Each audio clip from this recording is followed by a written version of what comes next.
Welcome my people to another edition of Brandon Davis podcast, or you can might say Cognac and Conversation. This is part two of the Amy Guyger Botham or Botham John and Joshua Brown. We have some developments in the Joshua Brown case.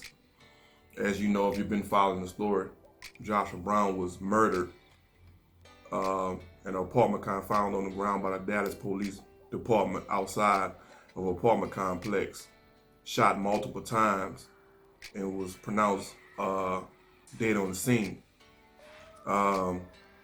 Joshua Brown was the key witness in the court case of the murder of Mr. Botham or Botham John with the police officer, Dallas police officer, Amber Guyger.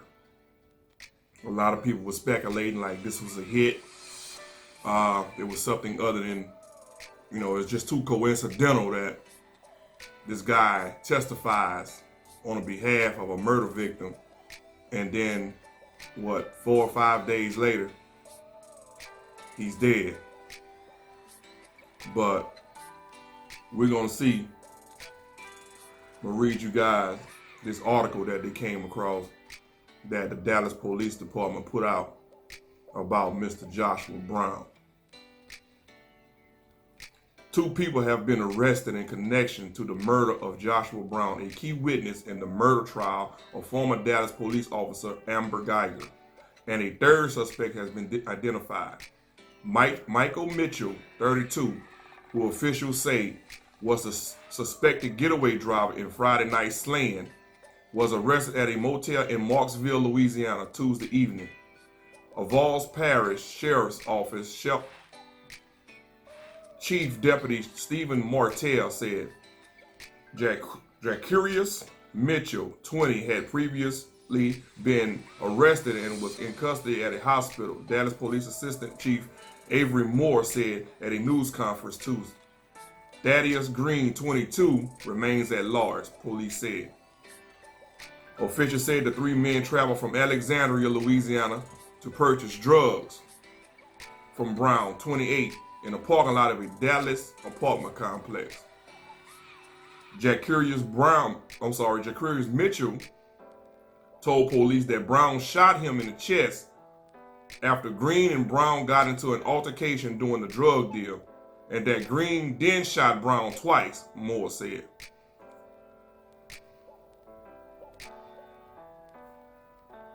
Green took Brown's backpack and the gun used to shoot Jacarius Mitchell, and the 3 suspects fled the scene, Moore said. The suspects dropped Jacarius Mitchell off at a hospital, the assistant police said.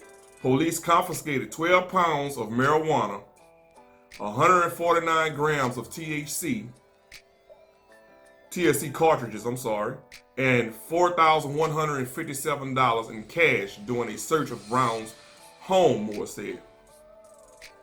Brown was murdered, and I had that mistaken. I said 6 days, but Brown was murdered 2 days after Guyger was convicted of murder.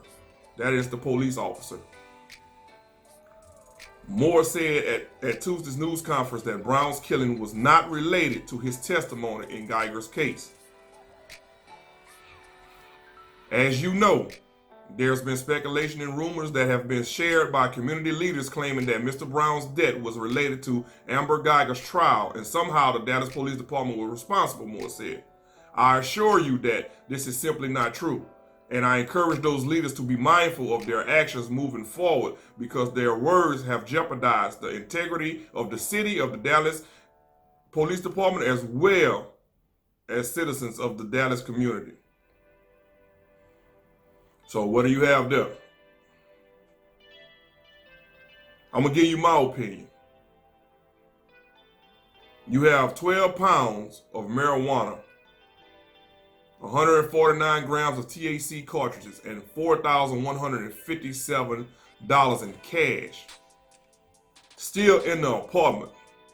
But yet, Brown was found murdered and the shootout took place outside of the apartment with no drugs. Now, I want you to think about that. And I understand that a lot of people are not from the streets, and a lot of people don't deal with drugs or never been around it, and I understand that. You won't understand the case fully unless you've been experienced as the best teacher. But on another note, if I am going to buy drugs from someone, or purchase drugs, or sell drugs, or whichever, I am not going to murder or kill the person I am buying the drugs from before I actually get the drugs. It doesn't make sense. If I killed that person, he have not told me that he have the drugs or what the drugs are. I just killed the person for nothing. I didn't gain anything. I didn't get the money. I didn't get the drugs. I didn't get anything but a murder case. It doesn't make sense. It really doesn't make sense. Now, after all this is said and done, they didn't find the suspects once again with the drugs on them, on their person, in the vehicle, or whichever. You ain't find none of that. You know? Then they say they found one of the actual assailants back in Marksville, Louisiana. I'm very familiar with that area. This is where they found the suspect. So he came all the way he dropped his friend off at the hospital, and then drove all the way home to Marksville. And the other assailant, Mr. Thaddeus, is still on the run. Now, I'm just speaking from, this is just speculation, put it like that. This is speculation, and this is my opinion. Number one, if you're doing something, and these guys might not have they probably panic, and they might not have the wherewithal to know the do's and don'ts. But if we are robbing a bank, and you get shot by the police, I am not taking you to the hospital. Don't make sense. Because at this point, you got cameras, you got everybody. They know you coming in and out. We still have yet to see that. You know, if this is really what happened, release all the evidence. Release everything and let the people see. You probably really don't have to prove anything to civilians, but if you want to clear your name, if you want to have the integrity of the Dallas Police Department really upheld, release all evidence. Don't just tell us what it is and just say, oh, that's what it is, and go with it. Because people will still have answers. And then you may have some people that get the answers and still want to go with, oh, no, they did it. You know, some people you just can't. Evidence is nothing. You can't convince them, because once they made their mind up on something, then that's just what it's going to be. But from my standpoint, show us where he pulled up to the hospital. Show us where he got out the car and dropped the guy off to the hospital, because his cameras are all around hospitals. Hospitals is no different than actually jailhouses. Everything is under surveillance because you have a lot going on. So where's those videos, or where's that going on? Now, from what I'm hearing, the apartment complex of where Mr. Joshua Brown was murdered and all this altercation took place, this also had video surveillance. This is what I'm understanding. Now, I'm not sure. I haven't looked it up, but I'm just going off hearsay. Supposedly, this is a bad neighborhood, or a bad, and you know, sometimes if you go to bad neighborhoods or apartment complexes, it's some cameras around, because they have a lot of theft and a lot of violence that goes on in that area. So they'll put cameras or whichever over there. But we still haven't seen anything. You know? Like, I don't understand that you go to do a drug deal and you kill a person, but you still don't get the drugs. You just kill that person and you just flee the scene Like, okay, that's cool. Now you could have got shot and panicked, but where does the shooting come involved in? Because if it was a drug deal gone bad, what can that person possibly say to make you shoot them without even looking at the drugs that you came to get? You know, it don't make sense. Like when I pull up to your home, hey man, you got the drugs? Yeah, I got it. Well, where is that? Man, I'm gonna give it to you when I get ready. Pow, pow, pow, you dead. Let's go. You see how that don't make sense? If anything, you should have seen drugs outside what an altercation took place. Something was going to be left behind because you rush and you're trying to hurry up. You know, a pound, it's 12 pounds of weed. It's 12 pounds of marijuana. 12 pounds of marijuana, it just ain't going to be in one bag. So something would have been left behind. Somehow, some way. Because you're rushing. And I'm not understanding how you're going to tell me that this happened basically because it was a drug deal going bad, but no drugs were taken. The drugs were still in an apartment. So when you get to the scene and you see Brown that's deceased and you're trying to find out what's going on because at this point you don't know what's going on. How did you get that information? Who told you it was a drug deal going bad? When you walked inside of the home, did you see drugs and just assume, okay, it was a drug deal going bad? So did the guys from Marksville, Louisiana bring the drugs to Dallas and he took the drugs and put them inside and still don't make sense. It still doesn't make sense. Why give a guy, bring drugs down, give the guy the drugs, give the guys, he give you the money, but yet you kill him? It don't make sense.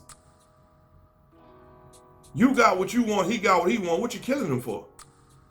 Everybody happy. Someone make sense of that for me. You pull up to the scene, you see a guy that's on the ground, come to find out he deceased, he's been murdered, shot to death. And then you say, let me get a search warrant for his home. Where he live at? What's his apartment number? And you go into the apartment, you find drugs. What attaches this to a bad drug deal because you found drugs in the home? You didn't find drugs outside. You didn't find drugs around the body. I'm pretty sure that was, they didn't take the drugs or any drug because the guy didn't say he took drugs.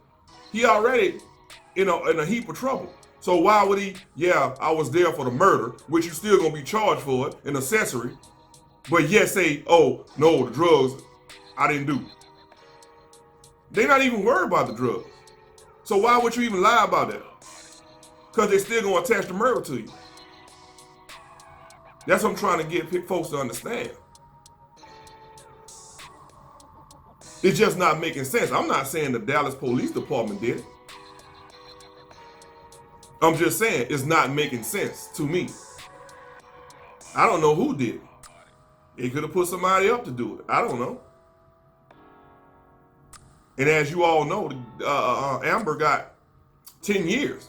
She's not going to do 10 years. She may do 3.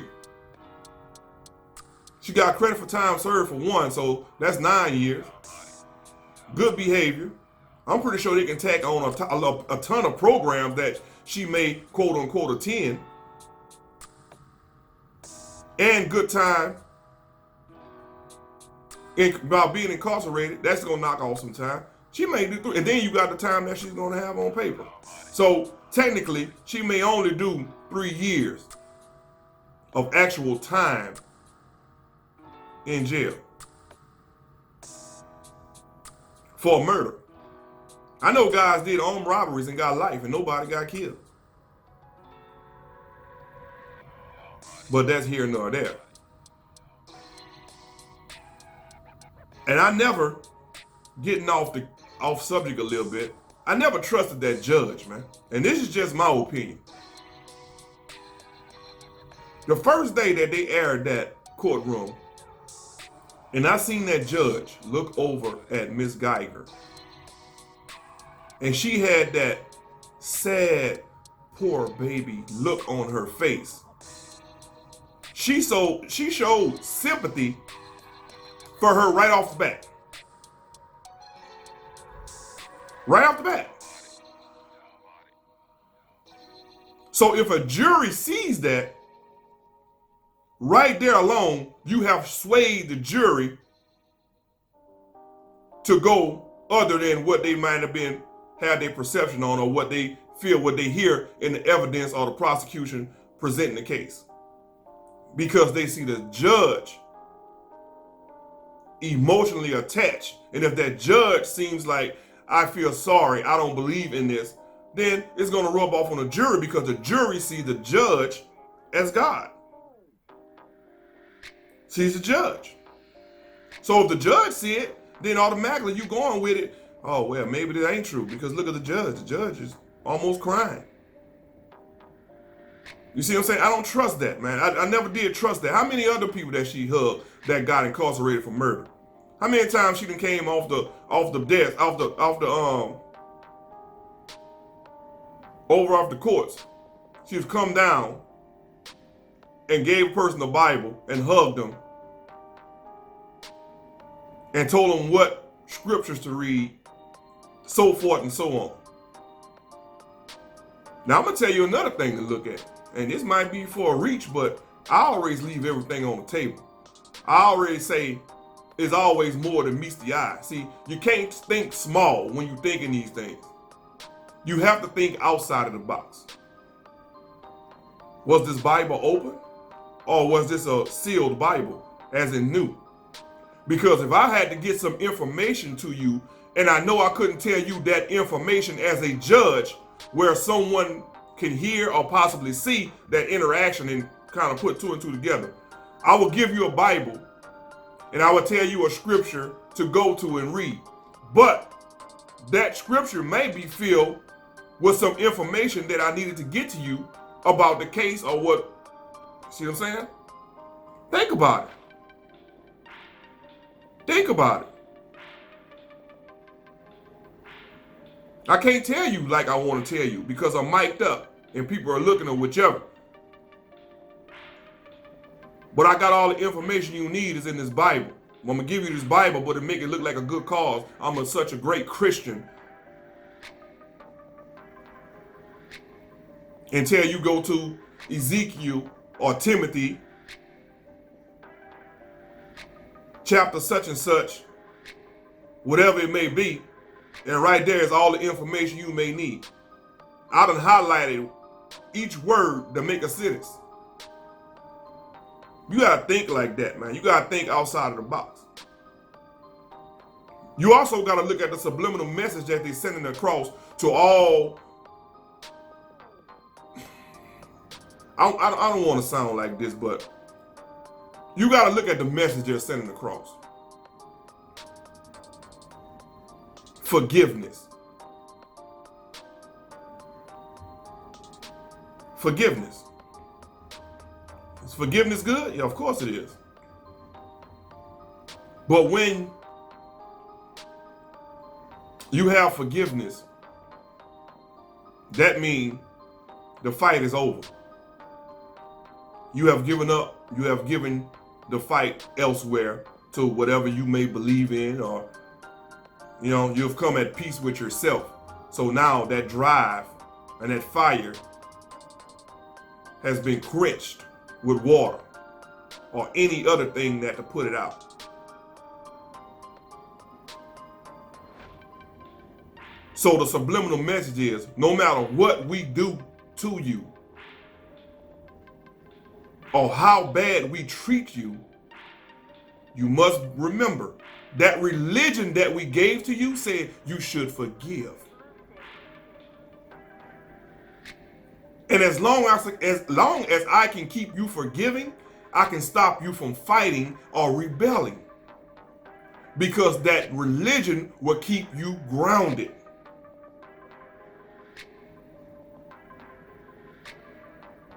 You couldn't find nothing bad on Mr. John. So you tried and say, oh, he had marijuana in his system. What the hell that got to do with anything? I'm in my home. I'm not causing any problems. So if you smoke marijuana, you're a bad person? But you have to find some type of dirt to paint the picture that the victim is a bad person. But the person who actually did the crime is superhuman. Honest mistake.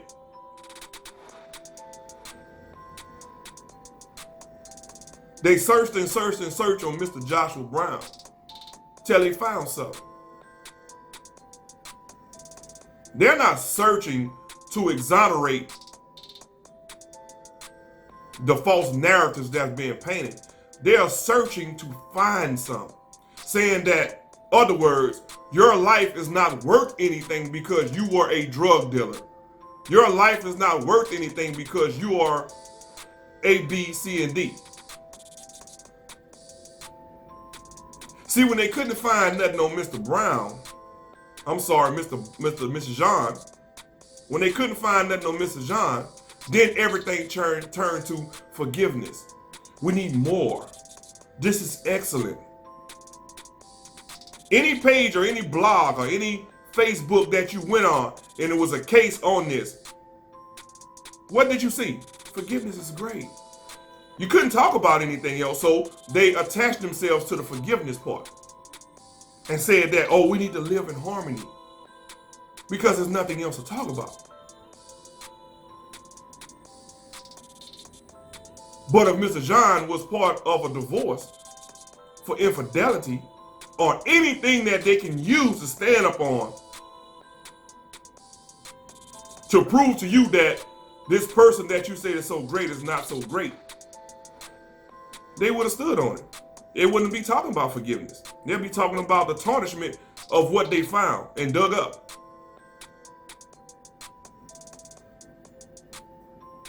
You see what I'm saying? So in other words, what they're telling you, if you have any blemish, if your parents, because that's what they do. As soon as something go wrong or as soon as something happens, the first thing they do is check the background. See if he got a criminal record. Oh, he don't have a criminal record? Okay, let's see. Did he drop out of school? We can use that. No, he graduated college? Okay, well shit, we gotta find something. Well, let's look at his mother and his father. Do she have any criminal records? Do she have anything? They have to find something to tarnish your name. Because if they don't, it don't hold up in court about the things that they bring up and try to paint the picture of the person that really did you something as a innocent person. It makes them look even worse because now you are innocent. You see what I'm saying?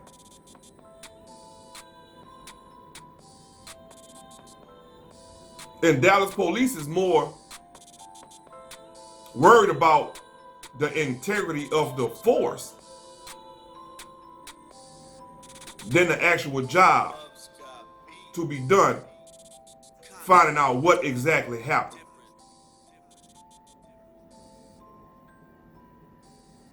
But you have to expect that.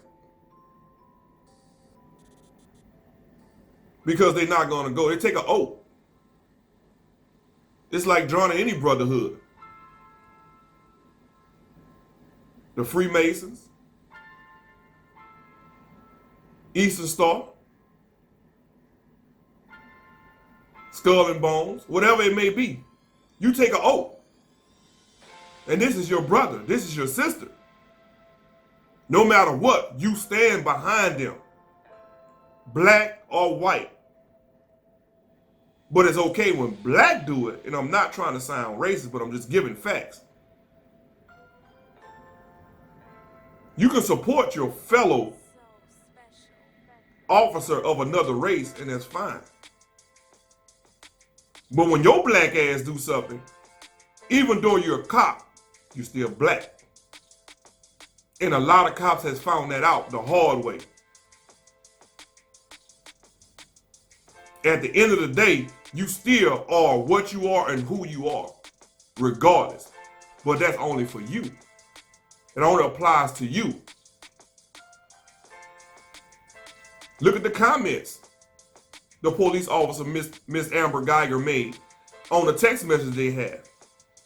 I'm not racist, but there's a lot of black cops around here, and then. Go back and check it out. Look at my other post I had on Miss Guyger. So that right there speaks for it alone.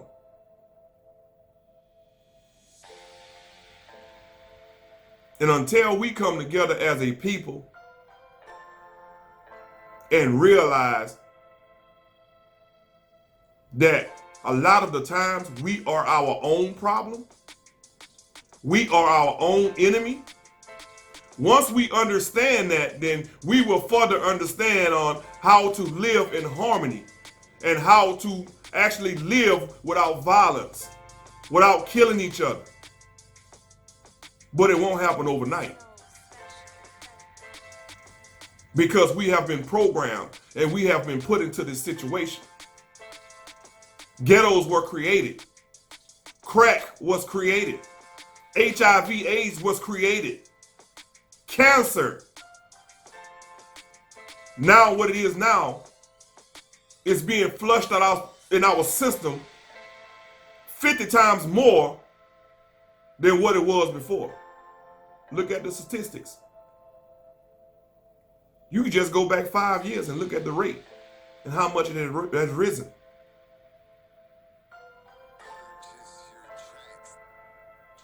It's not against black or white or Hispanic or Asian or Chinese, Japanese, or whatever ethnicity or nationality you want to. It's not about that. It's about us and them. And them not meaning white. Them meaning the elite.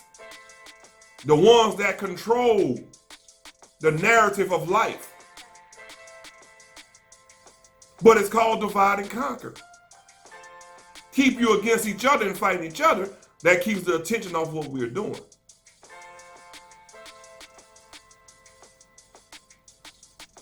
You have to open your eyes, man. You have to realize what's going on.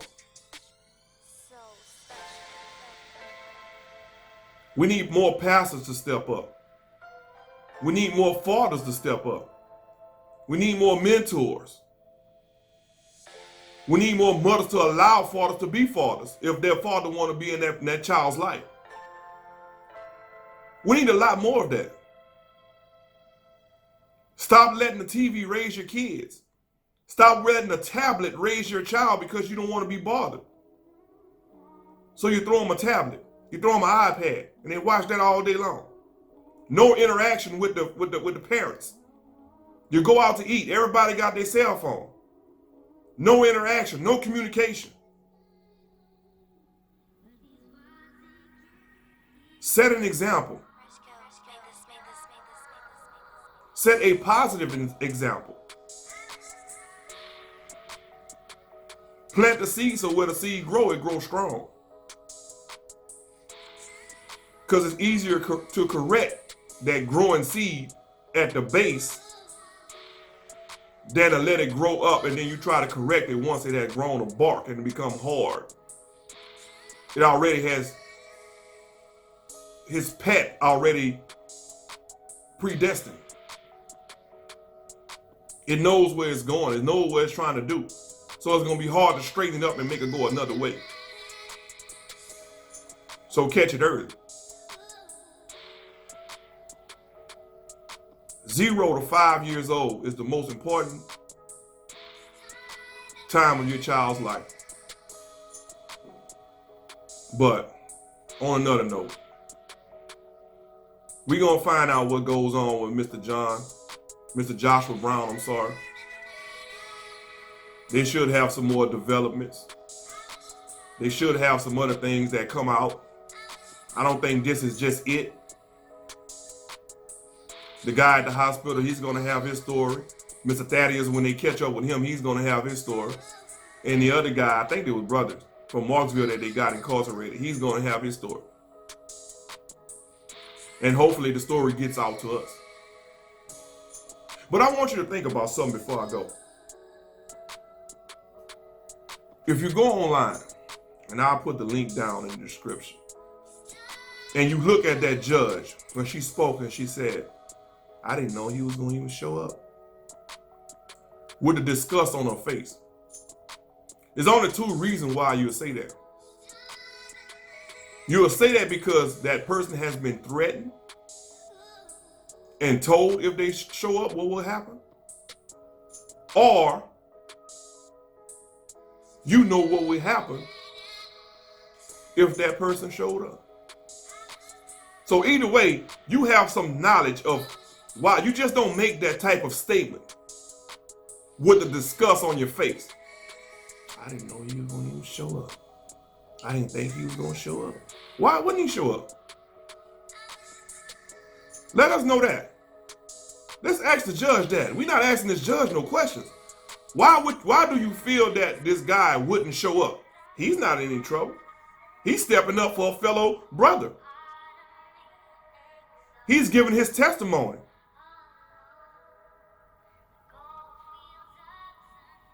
In the streets, is that considered a snitch? I don't think it's considered a snitch. Because a snitch is telling on someone to help yourself. He's not helping himself. He helping another guy that he only knew and spoke to on that day, briefly.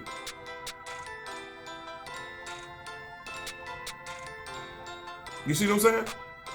So why would you make that comment of saying, I didn't even think he was going to show up, with the disgust on your face? But that'll be on the next part 3. Until then, y'all be blessed and peace out.